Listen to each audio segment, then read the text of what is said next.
You're listening to Puma Podcast. Tao ba po, sir? Bagay? Hayop? No. Tao, bagay? Oo, sa una. Tao, bagay, answer? Tao ba, sir? Oo. National, sir? Pwede.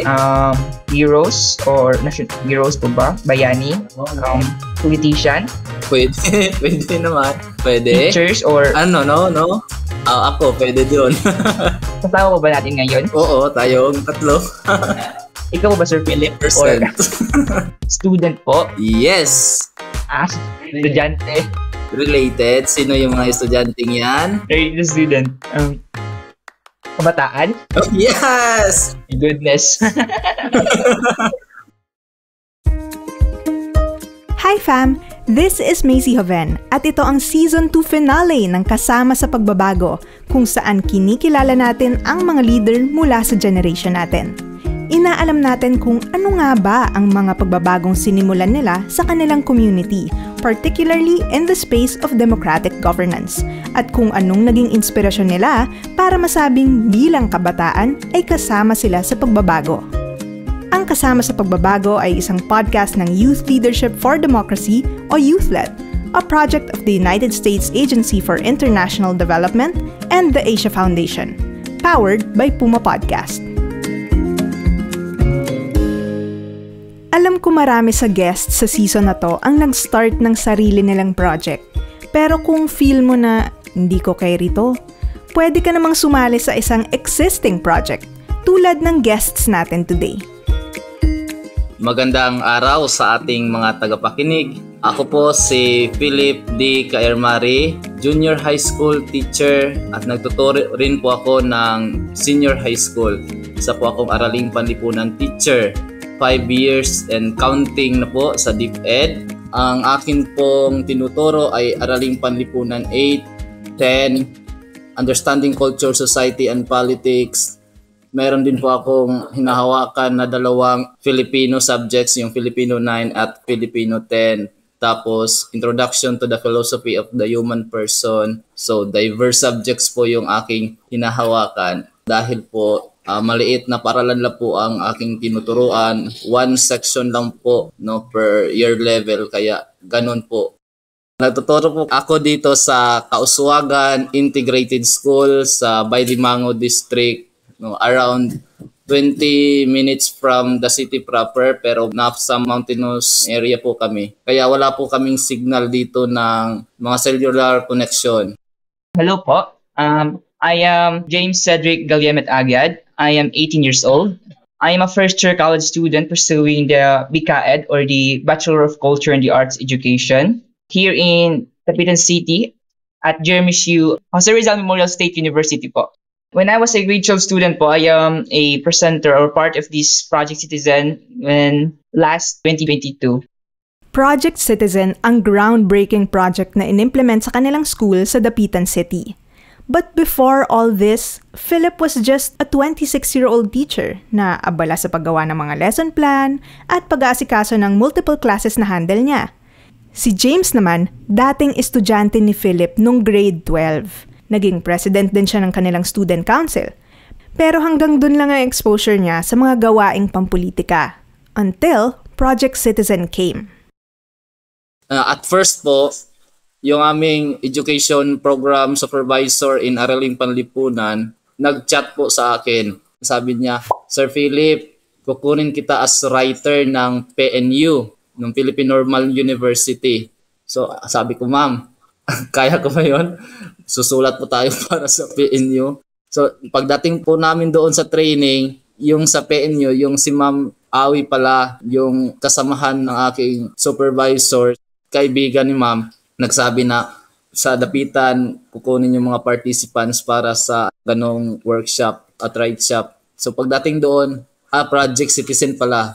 On that time na nandun na kami sa training sa Manila, doon po sa Paranaque, doon po namin nalaman na mayroong Project Citizen. Ay yung sasalihan namin na magiging implementer pala kami ng Project Citizen ay doon na po nagsimula. At parang nabuhayan yung aking loob na ganun pala, i-integrate pala yon sa klase. Akala ko ibang gagawin.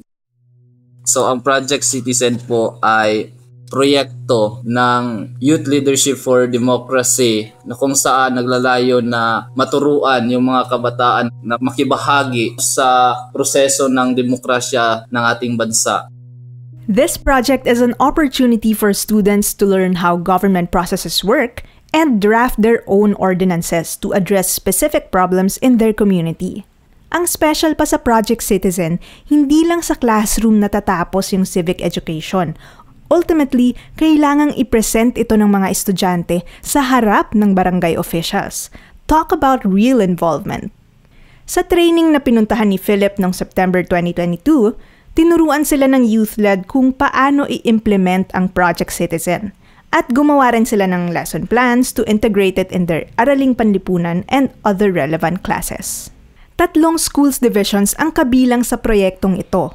1 for Luzon, 1 for Visayas, and 1 for Mindanao. At dahil Dapitan City ang napiling division sa Mindanao, Philip found himself in the company of fellow teachers doing their best to implement this project for the first time.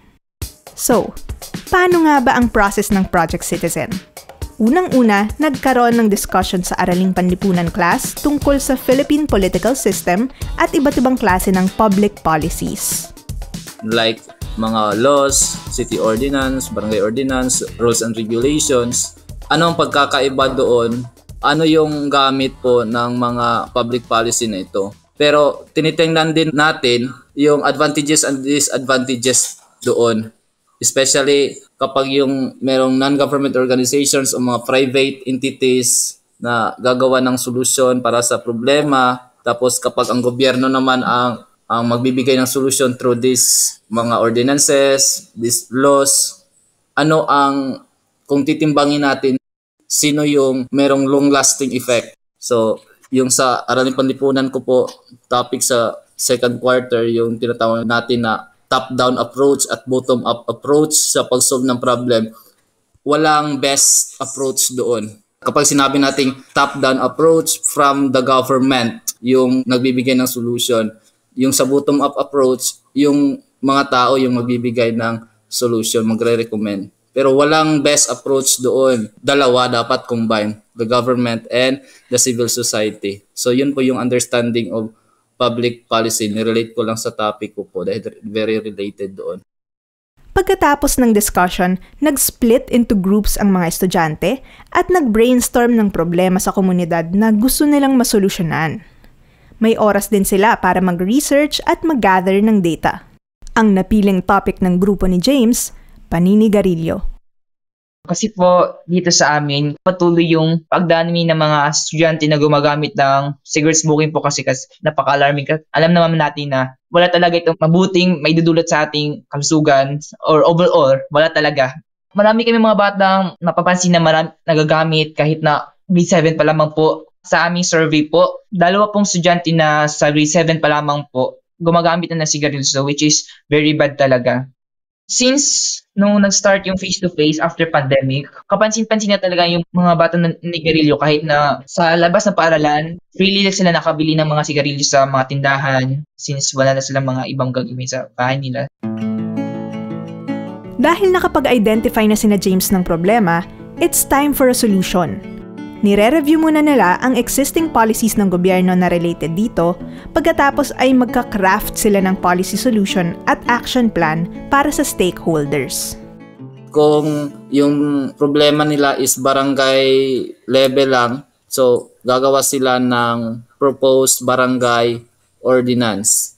Kung sa city naman, citywide problem, gagawa sila ng proposed city ordinance. So proposed lang dahil hindi naman talaga magiging pulisiya yan kung hindi i-adapt ng nasa kinauukulan. So the main goal of presenting the Project Citizen to the officials, government officials, is we hope na adapt nila yung ating polisiya, proposed policy at yung mga aksyon na kinakailangan gawin. Binigyan ko lang po sila ng sample, yung pinakamadali na sample ng mga city ordinance na makikita doon sa internet. Sabi ko sa kanila, gayahin ninyo yung format nila. Ganon. Tapos yung mga provisions, pwede ninyong i-revise or i-amend, no? Yung kanilang mga provisions which is related naman doon sa inyong topic. So ito po yung proposed ordinance nila James Cedric. Itong Barangay Ordinance number 2022-009, an ordinance institutionalizing anti-cigarette smoking among teenagers in Barangay Kauswagan, Dapitan City, imposing penalties and counseling intervention. Ito pong ginawa naming barangay ordinance. Mayroon po itong 9 sections po. This ordinance, kumbaga, tumutugon sa upang para ma-regulate yung at ma-control yung mga batang gumagamit ng sigarilyo. At dito po, ito po rin ay binigyan pansin din yung at binigyan pansin din ang sale and distribution po sa cigarette smoking. Binigyan pansin yung mga retailer dito kasi po, as what I observed po, yung mga retailer po talaga isa sa mga kung dahilan kung bakit marami pa rin mga batang gumagamit. Parang selfish na talaga para lang makabenta sila kahit na alam nila na bawal yung pagbebenta ng mga sigarilyo sa mga minors. Parang normal lang. Meron din kaming mga dinagay dito na a minimum age sales po for any retailer of tobacco products to sell or distribute tobacco products to any minors. And for those who violate these provisions po, mayroon po itong mga penal clause, yung ma-penalize po sila if nalabag nila yung batas. From first offense po, mayroon itong 500 and the second offense, 750 and for third offense is 1,000 po. Lahat ng mga output na to ay pinagsama-sama ni na James sa isang portfolio at yon ang iprinesenta nila sa harap ng barangay officials. Yung 3 na Project Citizen group of students ko ay nakapag-present po sila ng kanilang portfolio doon sa barangay during sa kanilang session. So dahil every month mayroong session sila, so nagpa-schedule po kami ng presentation namin doon sa barangay. Kahit na simulation lang to, hindi naging madali ang proseso. James' group got a taste of how it was to lobby in real life. Sa kanila po ay mayroong some objections na nangyari dahil yung iba ring mga barangay officials, yung mga barangay councilors ay naninigarilyo rin. So sabi nila, paano namin to i-implement kung kami ay nakikita nila? Paano kami papaniwalaan ng mga tao na hindi sila pa anuhin sa mga public places? May exemption naman, pwede namang manigarilyo pero doon naman sa designated. So parang ganun. Tapos yung pagbibenta rin ng tobacco products within the school perimeters or 100 meters from the point of perimeter of the school. Yung sabi dito sa nila, binabantayan naman nila. Sabi na naliwanagan kami tungkol dito. Tapos yung mga national laws po na related po sa mga topics nila ay yun na lang siguro daw yung kanilang i-implement. Yun yung top priority daw nila na i-implement. Siguro hindi sila gagawa ng ordinansa. Yun na lang siguro mga national laws yung kanilang susundin. Although the outcome wasn't what they expected, sinabi ni na James at Philip na nakatulong pa rin ito sa pagpili ng barangay officials ng ipaprioritize na projects. At the same time, nahasa ang leadership at public speaking skills ng mga estudyante, lumalim ang pag-unawa nila sa demokrasya at social issues, at mas ginanahan silang mag-engage sa community affairs. This 2024, panibagong batch naman ang sumalang sa Project Citizen, and Philip has high hopes for them. Doon po ako nag-focus. Ngayon po ay nasa step 6 na sila ng Project Citizen. By the way, yung kanilang ginawa ay tungkol po sa mga stray dogs ng Dapitan City. Marami pong mga nadidisgrasya dahil sa mga aso. Yun po, hopefully, dahil yung kanilang gagawing proposed policy ay city ordinance na maipropose po namin ito doon sa aming mayor. So ang mayor naman po namin ay isang youth advocate din siya. Marami siyang mga programa para sa mga kabataan, especially sa arts, sports, and everything, no, nga maisip niya patungkol sa mga kabataan. So siguro ay kapag mga kabataan na yung mag-present, sigurado feel ni mayor yung aming i-present. Dating simpleng guro at mag-aaral, ngayon concerned citizens na. Philip and James have much to say about why Project Citizen just hits different. Para po sa akin, yung Project Citizen po ay nagiging isang instrumento po para yung mga kabataan natin ay maging mulat rin sa mga problema, sa mga issue ng ating lipunan. Dahil apektado sila Kung mayroon namang improvement, kasama rin sila. Tinitrain na sila sa Project Citizen paano maging isang magandang halimbawa, maging magandang leader kung sila ay magiging leader sa darating na mga panahon, no? Kung sila ay maglilingkod. Pero kahit hindi sila maglilingkod sa lipunan or sa kanilang barangay, sila ay nagiging bahagi ng mga programa. Hindi lang yung kailangan natin itong gawin, itong Project Citizen para po sa ating grado. Hindi po. Ini-explain ko po sa kanila na we're doing Project Citizen to be part of the solution of the problem of the society.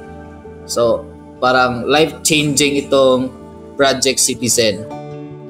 Since sa mga panahong ito, ang ating mga kabataan sa karamihan po ay mga nawala na sa landas, kinda. I want to be a role model sa ibang kabataan na mayroon tayong magagawa. As what Dr. Jose Rizal said, ang kabataan ng pag-asa ng bayan. So, dapat nating panindigan ang sinabi ng ating national hero at isa naman itong napakalaking sapat sa kanya kung hindi natin ito isabuhay ang kanyang mga pinagsasabi. So po, mostly kasi mga mindsets ng ibang tao, mga matatanda na po, mga kakabataan, wala na pong magawa. Tapos, I just want to prove them na mga kabataan, mayroon pa tayong magagawa para sa ating magandang kinabukasan ng ating bayan po. To end this episode, wait, one last round muna tayo ng Pinoy Henyo. Tao, di po sir. Hayo, di po sir. Bagay, di po. Pangyayari. Pwede. Project Citizen, ha? Pwede sir. Pwede. Related sa Project Citizen. Yes po. Demokrasya. Pwede. Hindi ako marunong dito. Hindi ko marunong. Hindi ba? Related sa Project Citizen. Apo. Ginawa niyo to? Like batas? Pwede. Partisipasyon? Di po. Hindi siya tao, hindi bagay. Hindi din. Hindi hayop. Hindi. Siyempre hindi pagkain. Pangyayari talaga. Not actual pangyayari din. Demokrasya. Civil society. Pagbabago. Kasama sa pagbabago. O, diba? Nahulaan. Yan sina Philip Cairmare at James Agad. Isang teacher at isang student na naniniwalang ang kapangyarihan para baguhin ang lipunan ay ibinabahagi rin sa kabataan. Dahil kasama tayo. Ikaw, may naiisip ka bang proyekto na makakatulong sa inyong komunidad? Sana na-encourage kayo na maging kasama rin sa pagbabago sa inyong communities, sa maliliit man o malalaking mga hakbang. Just like Philip and James.